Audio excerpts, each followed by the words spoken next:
Muy bien, hermanos, Jesús ya estaba llegando al momento cumbre. Y el momento cumbre era cuando Jesús iba a morir en la cruz. Así que, hermanos, ya estaba cerca el momento en que Jesús iba a ser crucificado. Y Jesús lo sabía, hermanos. Jesús sabía que su hora estaba por llegar. Él había pasado casi 3 años, hermanos, predicando la palabra de Dios, ¿no? Llevando el mensaje a las personas. Sin embargo, había mucha gente que no sabía realmente quién era Jesús. Tenía muchos enemigos y muchas personas no sabían que Jesús era el Cristo. Muchas personas no entendían que Jesús era el Mesías. Hermano, realmente casi nadie entendía, porque Jesús tenía muchos seguidores. Realmente cuando Jesús hablaba, hermanos, llenaba plazas, llenaba, hermanos, lugares amplios. Dice la palabra del Señor que en una ocasión Él alimentó ¿a cuántos? A 5,000 personas, ¿no? Imagínense, hermanos, ¿no? Él empezaba a hablar y se juntaban como 5,000 personas, ¿no? Y eso que en esa época no se contaban a las mujeres y no se contaban a los niños. Así que imagínense cuántas personas habían escuchando a Jesús. Y esto era, hermanos, algo que siempre se daba. Cuando Jesús salía por ahí, tenía una cantidad enorme, hermanos, de oidores de Jesús. Pero la pregunta es, ¿toda esta muchedumbre sabían realmente quién era Jesús?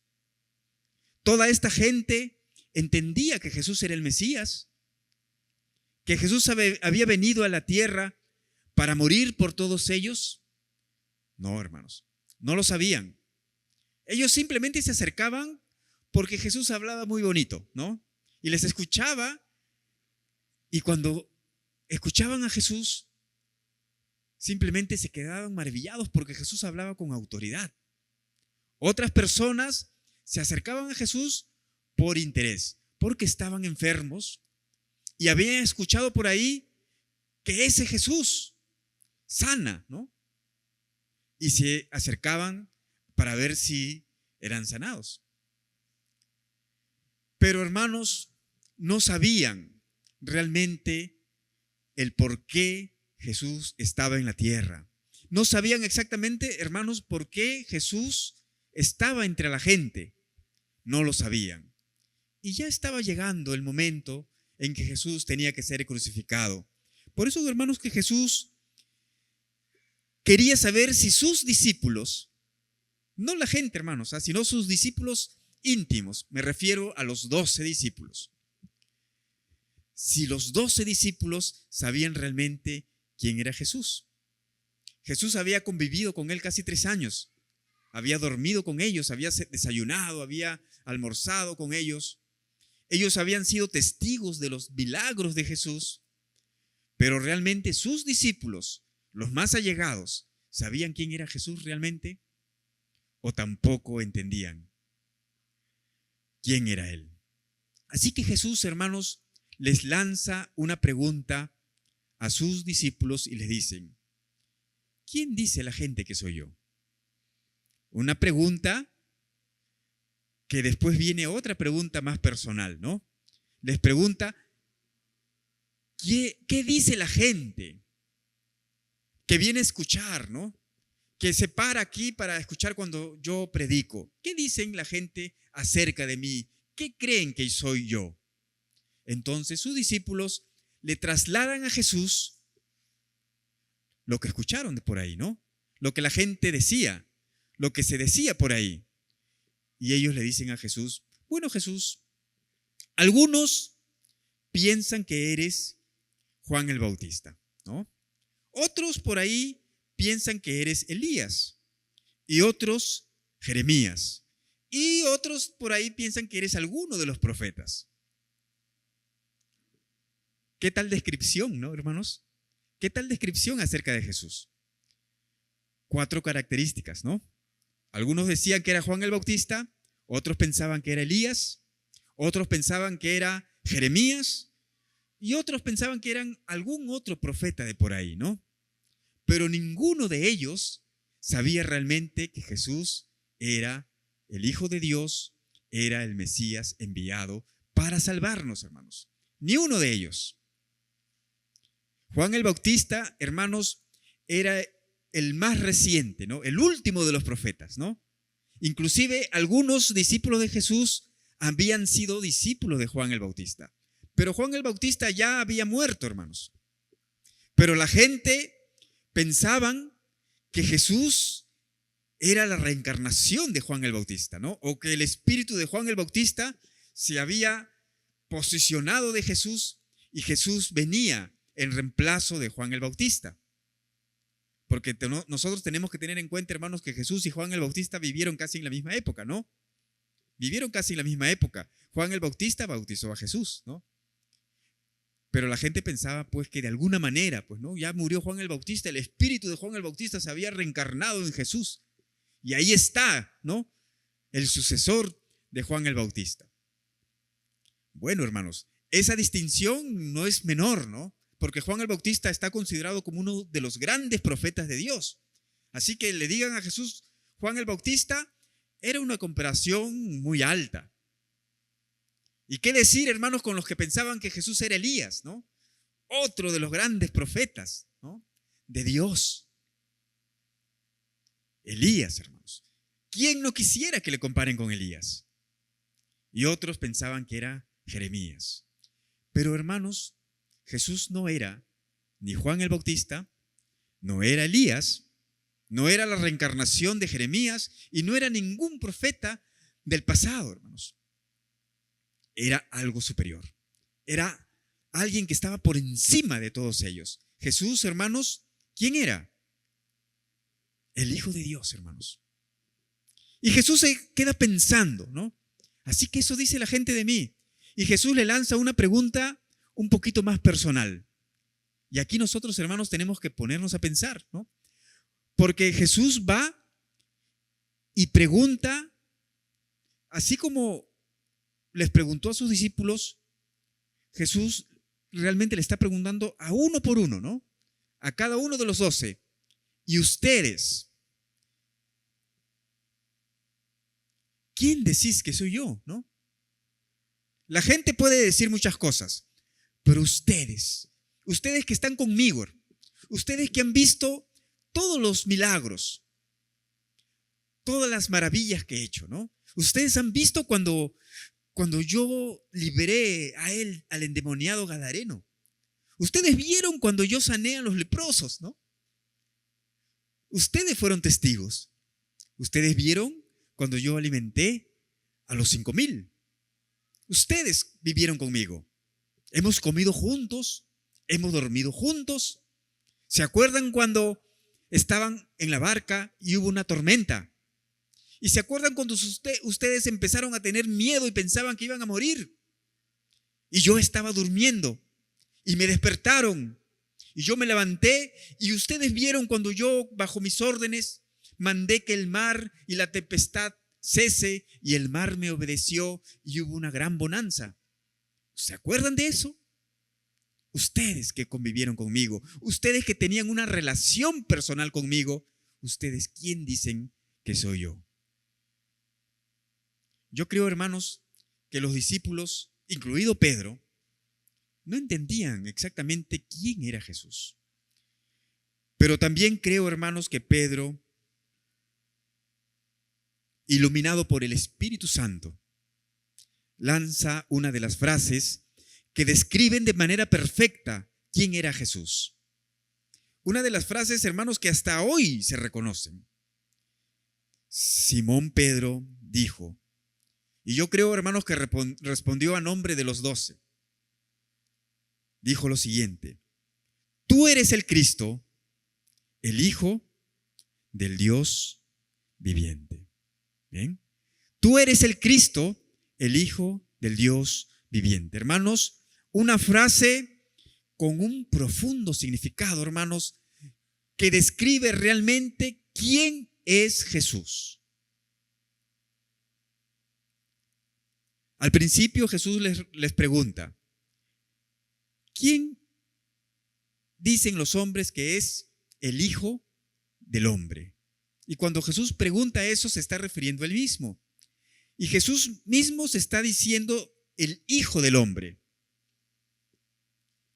El Hijo del Hombre. Así que, hermanos, Jesús se describe como un ser humano. Amén. El Hijo del Hombre. Es decir, como naturaleza humana, como Jesús, ¿no? Porque Jesús era su nombre personal, ¿no? El nombre que le puso su papá y su mamá, Jesús, ¿no? Claro, que el ángel les dijo que les pongan ese nombre, pero ese era el nombre por el cual la gente le conocían a Jesús, ¿no? Su nombre humano, en otras palabras, ¿no?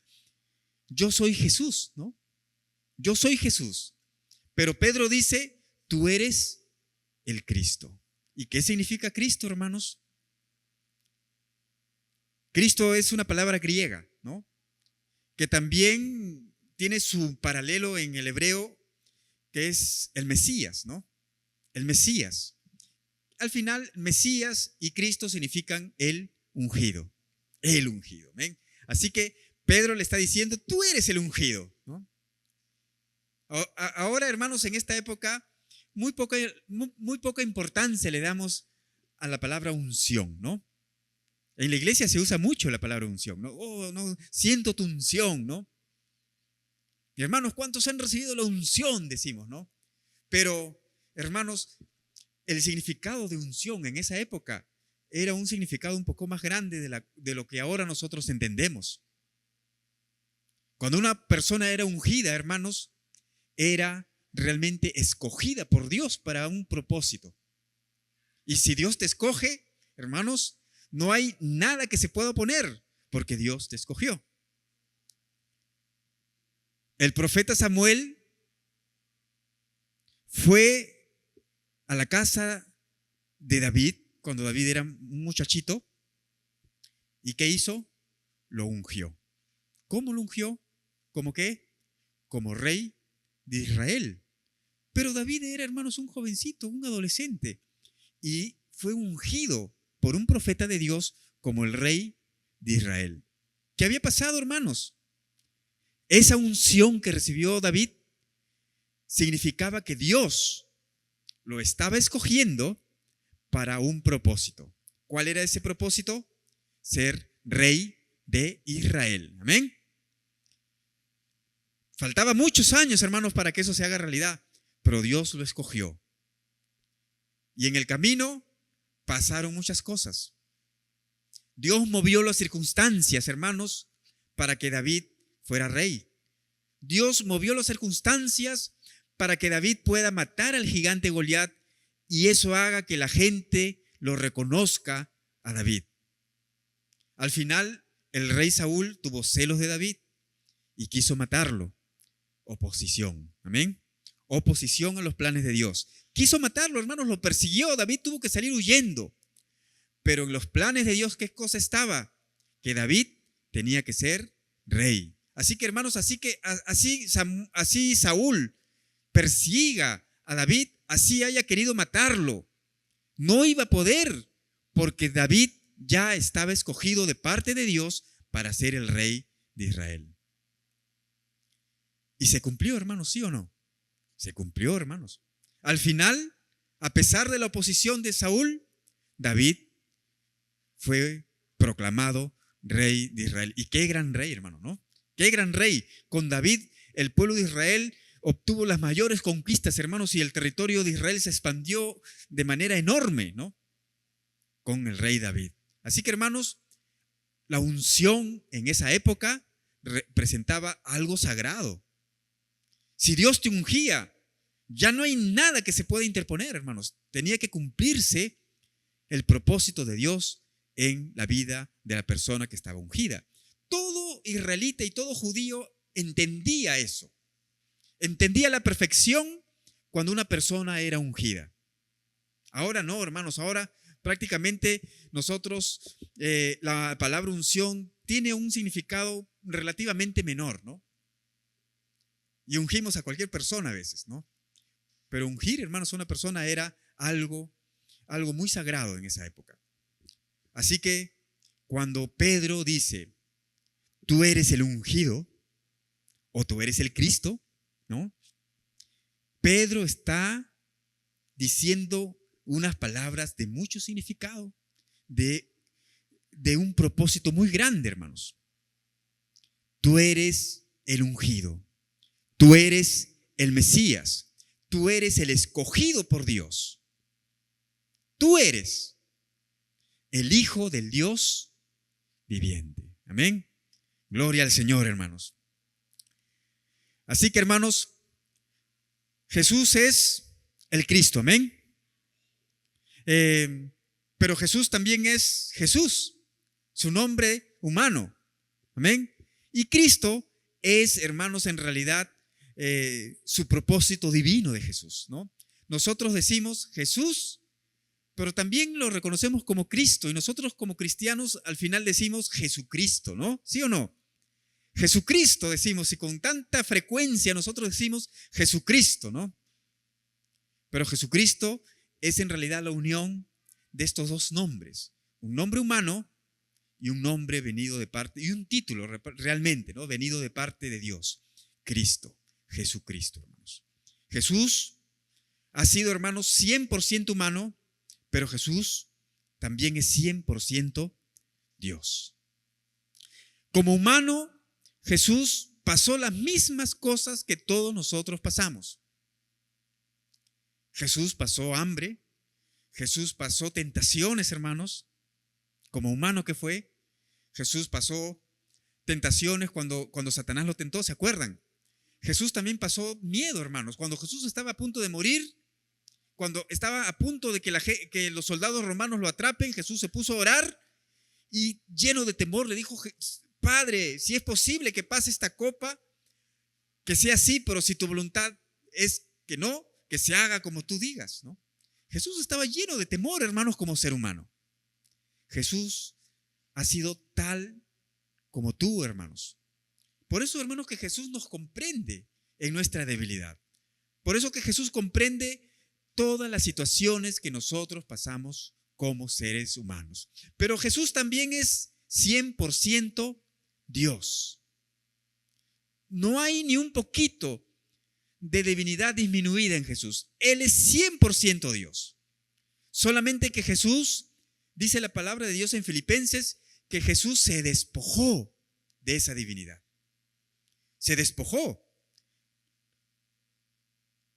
No dejó de ser Dios, sino que Él dejó de usar ese privilegio, hermanos. Dejó esa posición privilegiada, divina, ¿para qué? Para humillarse y hacerse hombre tal y como tú. Miren, hermanos, hasta dónde ha sido el amor de Dios, ¿no? De que siendo Dios, Él no le importó renunciar a su posición y hacerse hombre para morir en la cruz por ti y por mí. Hermanos, es que realmente ese era el propósito de Dios aquí en la tierra. Pedro dice, tú eres el Cristo, el Hijo del Dios viviente. Bien, hermanos, vamos a reflexionar un poco acerca de esto. ¿Cómo así Pedro pudo lanzar tan frase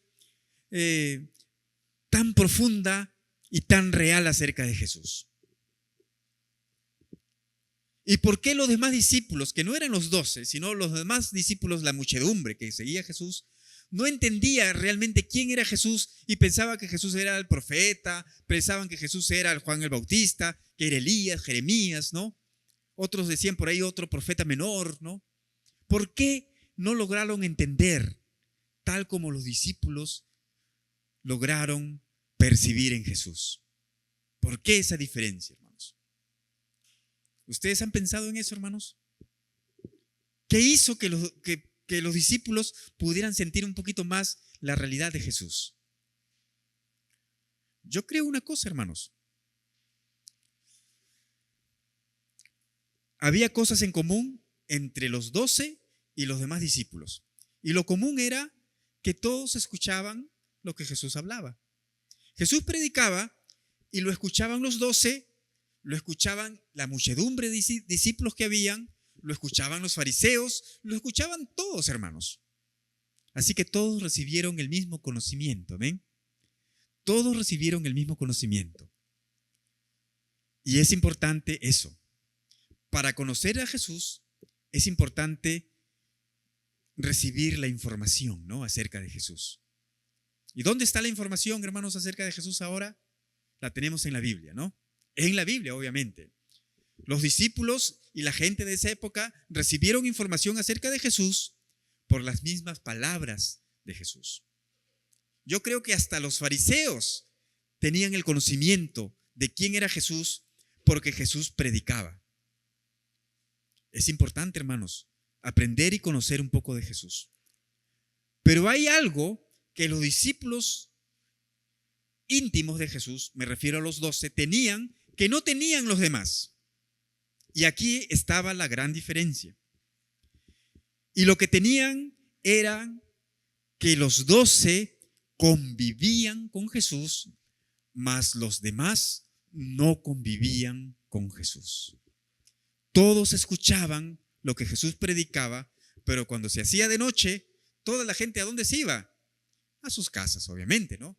Se iban a sus casas, pero los 12 se iban con Jesús.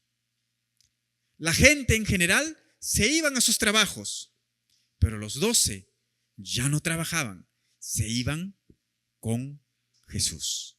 Convivían. Hermanos, la convivencia que tenían los 12 con Jesús marcaba la diferencia con los demás discípulos que seguían a Jesús.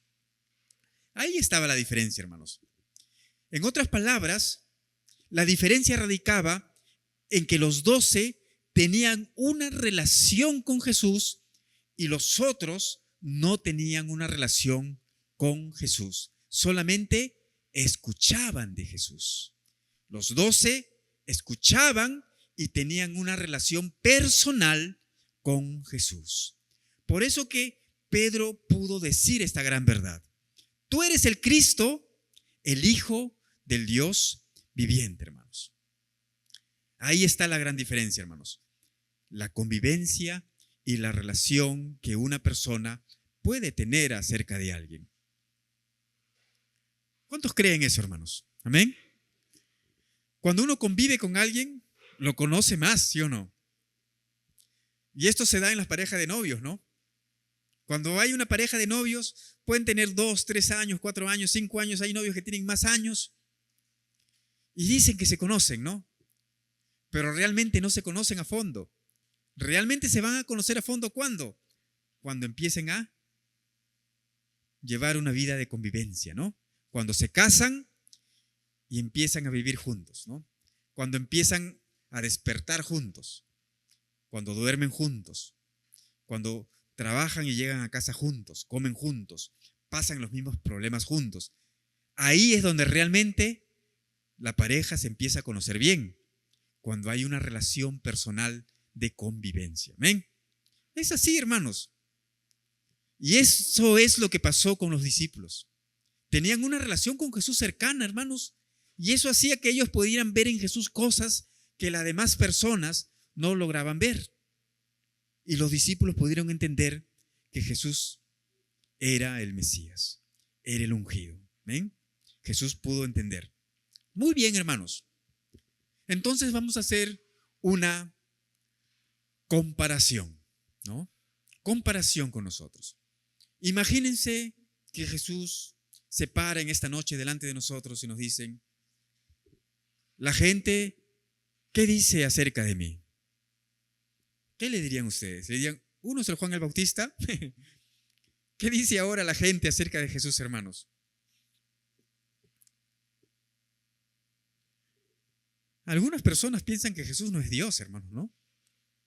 Algunas personas piensan que Jesús simplemente fue el Hijo de Dios, pero no fue Dios, ¿no?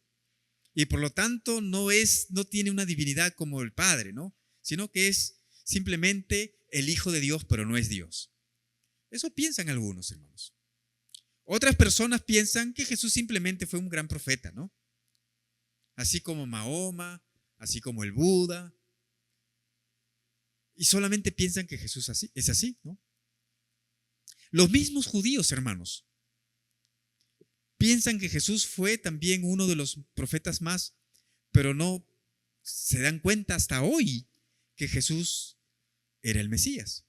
Y los judíos hasta hoy siguen esperando al Mesías. ¿Qué les parece? Hasta hoy, ¿no? Hay personas, hermanos, que no creen en Dios, inclusive tienen rechazo hacia la persona de Jesús actualmente, ¿no? Y Jesús nos pregunta, ¿y ustedes? Ustedes que son mis hijos, ¿no? Ustedes que son cristianos, ustedes que vienen a la iglesia todos los días, ¿no? ¿Qué piensan que soy yo, ¿no? ¿Qué soy yo para ustedes? ¿Qué le responderíamos, hermanos, a Jesús? ¿Nos copiaríamos de la palabra de Pedro y le diríamos, Jesús, tú eres el Cristo, el Hijo del Dios viviente? Bueno, estaríamos siendo copiones, ¿no? ¿Qué le diríamos nosotros de manera personal a Jesús? ¿Qué es Jesús para nosotros, hermanos? ¿Qué es para ti, Jesús?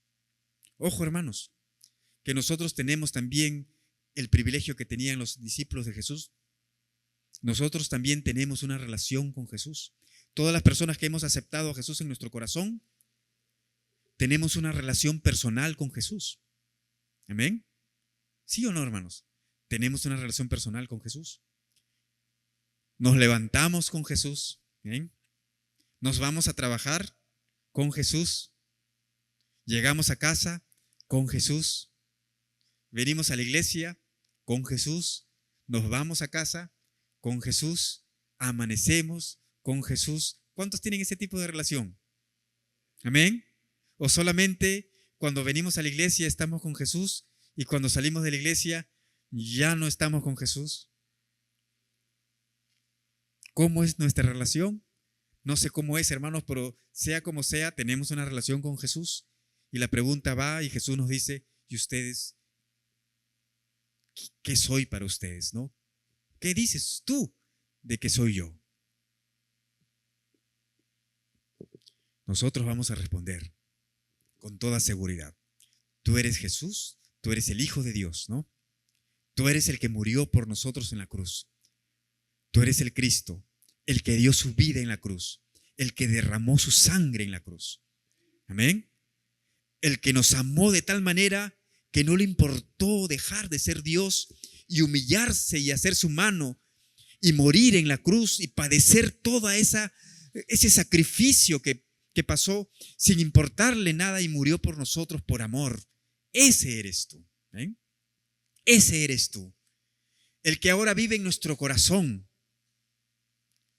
y es nuestro principal abogado delante de Dios. Y que gracias a ti soy justificado delante de Dios. Gracias a tu muerte, Dios me ve como justo. Gracias a tu muerte, soy acepto a los ojos de Dios. Y ya no soy pecador, sino que Dios me ve como una persona justa. Amén. Eso es Dios para nosotros, hermanos. Eso es Jesús. Amén. Amén, hermanos. Podemos decir a Jesús, amén. Amén. Muy bien, hermanos. Eso es lo que es Jesús para nosotros. Yo creo, hermanos, que eso no lo pudieron decir sus discípulos. ¿No? Nosotros tenemos un poquito más de relación con Jesús y nosotros podemos entender aún un poco más de lo que Jesús es para nuestras vidas. Muy bien, hermanos. Eso dijeron los discípulos acerca de Jesús. ¿Y qué pasó con los discípulos de Jesús después, cuando vino el Espíritu Santo y empezó la iglesia? ¿Qué pasó con los discípulos? Con los que dijeron, tú eres el Cristo, el Hijo del Dios viviente, porque yo pienso que Pedro dijo eso, pero en realidad lo dijo a nombre de los 12, porque yo estoy seguro de que los 12 realmente tenían eso en su corazón, solamente que como Pedro tenía cualidades de líder, él se adelantaba siempre a todos, ¿no? Cuando Jesús se apareció en el mar, Pedro fue el primero que se lanzó y caminó en el agua, ¿no? Cuando los romanos vinieron a apresar a Jesús, Pedro fue el primero que sacó su navaja y le cortó la oreja al romano. Pedro era el que era impulsivo, el que iba primero delante de todos, ¿no?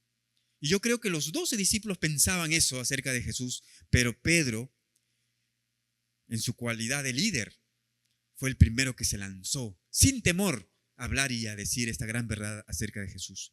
Los 12 hermanos, después que ya comenzó la iglesia, ¿qué pasó con los 12? ¿Se fueron por ahí? ¿Desaparecieron? ¿Se desunieron? ¿Qué pasó con los 12? No, permanecieron juntos, hermanos, y los 12 en realidad fueron los pilares de una iglesia que recién comenzaba. Pedro predicó con autoridad y se convirtieron 3,000 personas. Y los 12 hermanos fueron los líderes de la iglesia. Gracias a estos 12, Dios pudo levantar una iglesia que hasta hoy existe. Gracias, hermanos, a los 12. Así que, hermanos, ellos cumplieron un propósito delante de Dios, porque tuvieron una relación con Jesús. Nosotros podemos decir claramente: Jesús es nuestro Salvador, Jesús es nuestro Señor, Jesús es nuestro abogado. Muchas cosas podemos hablar de Jesús, pero ¿cómo es nuestra vida en la práctica? Es decir, hay una coherencia entre lo que nosotros pensamos de Jesús y cómo actuamos en nuestra conducta cristiana. En los discípulos sí hubo eso, hermanos. Ellos dijeron que eso era Cristo para ellos, pero después vivieron una vida de ser siervos de Dios y de ser usados por Dios. Y ahí yo quiero llegar, hermanos. Porque es fácil decir: Jesús, tú eres el Hijo de Dios, ¿no? Jesús, tú eres el Cristo. Jesús, tú eres el que moriste por mí, ¿no? Jesús, tú eres mi Señor. Pero realmente en la práctica, ¿está siendo nuestro Señor Jesús? Jesús está viviendo en nuestro corazón y estamos siendo coherentes con ese llamado, o solamente lo decimos, pero en la práctica lo negamos. Hermanos, ¿saben qué? Si nosotros lo decimos, simplemente hasta ahí es conocimiento, hasta ahí solamente es información. Pero cuando eso se traduce en nuestra forma de vida, ya se convierte no solamente en algo teórico, sino en algo práctico y vivencial. Ya se convierte como el fruto de nuestra relación con Jesús. Las palabras solamente es información que nosotros lo podemos obtener ¿de dónde? De la Biblia. Pero nuestra conducta diaria es el resultado de nuestra relación y nuestra convivencia real con Jesús. ¿Cómo está, hermanos, nuestra vida? ¿Estamos viviendo realmente como si fuera que Jesús es nuestro Señor? ¿Estamos viviendo realmente como si fuese que Jesús es el Hijo de Dios? ¿O no? Si no está sucediendo eso en nuestra vida, ¿saben qué cosa está faltando para que suceda? Está faltando una verdadera relación con Él. O está faltando que tú refuerces esa relación con Jesús, que la hagas más cercana. Y cuando lo hagas más cercana, ahí tu vida va a empezar a demostrar realmente que Jesús es tu Señor, realmente que Jesús es tu Dios, que Jesús es tu perdonador, que Jesús es tu abogado. Todo eso va a empezar a relucir. Pero cuando uno tenga una relación personal con Jesús, pero una relación personal, hermanos, de verdad, ¿no? De verdad. Hay por ahí un dicho que dice: el amor es como una flor. ¿Cuándo han escuchado eso? ¿No? Hasta hay una canción, creo, con esa letra, ¿no? El amor es como una flor, ¿no? Que cuando no se riega, se marchita, ¿no? Así que al amor, para que el amor permanezca, ¿qué hay que hacer? Hay que regarlo. ¿Y eso se aplica en qué? Por ejemplo, en la relación de pareja, ¿no? La relación entre esposo y esposa es como una flor, que cuando no se riega, se va desvaneciendo y va muriendo y se va marchitando. Así que el amor en pareja, hermanos, tiene que serse realmente siempre ir cultivándola, siempre ir alimentándola o regándola, ¿no? Siempre ir incentivándola para que el amor siempre se mantenga, ¿no? La relación con Jesús es parecida. Hay que alimentarla, hay que conservarla, hay que estar ahí al pie para que nuestra relación con Jesús se mantenga fuerte, se mantenga viva, se mantenga, hermanos, con ese fuego encendido en nuestras vidas, ¿no? ¿Cómo se mantiene la relación con Jesús? Conversando con Él. Obviamente, la comunicación, hermanos, es básica. La oración. La oración hace que mi relación con Jesús se fortalezca. El estudio de la palabra de Dios, el conocerle por medio de la Biblia, hace que nosotros entendamos más a Jesús y podamos conocer más a Jesús y nuestra relación se fortalezca.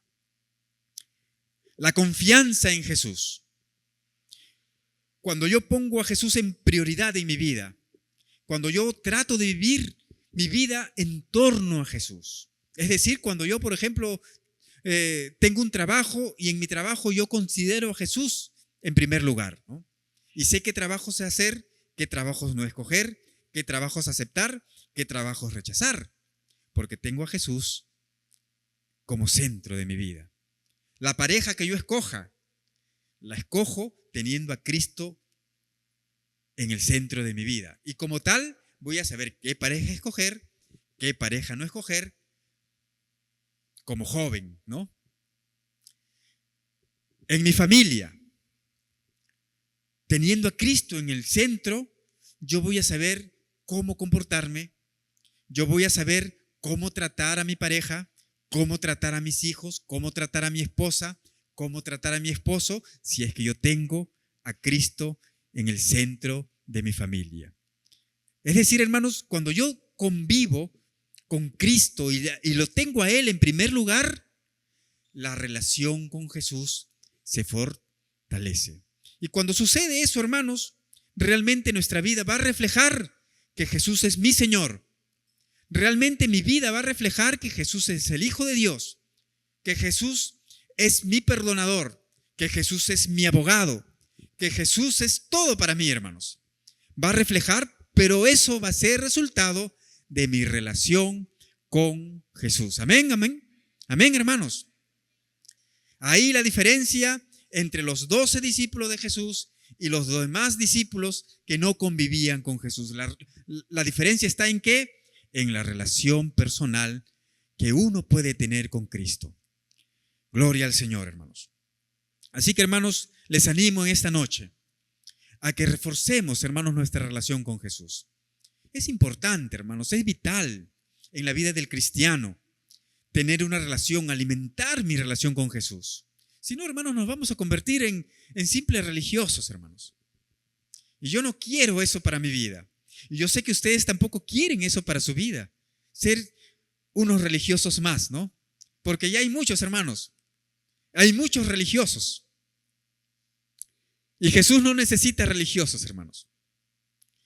Jesús necesita obreros que trabajen en la mies. Y para ser obreros que trabajen en la mies, tenemos que ser personas que tienen una relación con Jesús. Porque si no, ¿cómo vamos a trabajar en la obra de Dios, no? ¿Quién trabaja en la obra de alguien con quien no se relaciona, no? Cuando tú trabajas en la obra de Dios o intentas trabajar en la obra de Dios sin tener una relación con Jesús, va a llegar el momento que te cansas, hermano. Va a llegar el momento en que tú trabajas para Dios y estás mirando al resto, ¿no? Y estás criticando al que está a tu lado. ¿Por qué? Porque no lo estás haciendo para Dios, hermano. Tu relación, tu trabajo y tu servicio para Dios no se basa en tu relación con Jesús. Simplemente se basa en tu religiosidad. Porque estás acostumbrado a venir a la iglesia, porque te gusta la música y estás acostumbrado a tocar algún instrumento, porque estás acostumbrado y te gusta la vida social dentro de la iglesia, que es bonita, ¿no? Pero solamente ahí está nuestra participación. Pero cuando nosotros tenemos una relación con Jesús, ahí recién nos vamos a convertir en verdaderos obreros que trabajen para la mies de Dios. Ahí recién nosotros vamos a decir con autoridad: Dios mío, heme aquí. Y ahí recién, hermanos, Dios te va a empezar a usar. Pero cuando tengamos una relación primero con Jesús.